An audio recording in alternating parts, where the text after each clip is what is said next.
નમસ્કાર, આપ જોઈ રહ્યા છો નેશન પ્લસ ન્યૂઝ. હું છું આપની સાથે હેતલ ભગત. વડોદરા શહેરમાંથી પીસીબીએ 3 આરોપીઓની પાસા હેઠળ અટકાયત કરીને રાજ્યની વિવિધ જેલમાં ધકેલી દેવામાં આવ્યા હતા. વડોદરા શહેરમાં ગુનાખોરી આચરતા માથાભારે શખ્સો વિરુદ્ધ પોલીસ તંત્ર દ્વારા લાલ આંખ કરવામાં આવી છે. છેલ્લા 11 મહિનાના સમયગાળા દરમિયાન લગભગ 244 થી વધુ અસામાજિકોની વિરુદ્ધ પાસાનું શસ્ત્ર ઉગામવામાં આવ્યું છે. શહેરના ફતેગંજ વિસ્તારમાં 3 વ્હીલ ટેમ્પો લઈને શાકભાજી વેચતા શ્રમજીવી ઉપર જાહેરમાં જીવલેણ હુમલો કરનારા આરોપી સૈફ અલી મોહમ્મદ અલી ખાન પઠાણની પીસીબીએ અટકાયત કરી હતી. આરોપી સૈફ અલી પઠાણને અમદાવાદ જેલમાં ધકેલી મૂક્યો હતો.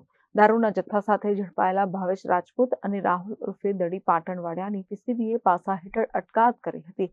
બુટલેગર ભાવેશને પાસા હેઠળ અમદાવાદની જેલમાં અને બુટલેગર રાહુલ ઉર્ફે દડીને ભાવનગરની જેલમાં ધકેલી મૂક્યો હતો. Bureau report, Nation Plus News, Vadodara. સમાચારોના સતત અપડેટ મેળવવા માટે અમારી નેશન પ્લસ ન્યૂઝની યુટ્યુબ ચેનલને સબસ્ક્રાઇબ કરો, બેલ આઇકન દબાવો અને જોડાયેલા રહો ફેસબુક, ઇન્સ્ટાગ્રામ અને ટ્વિટર પર.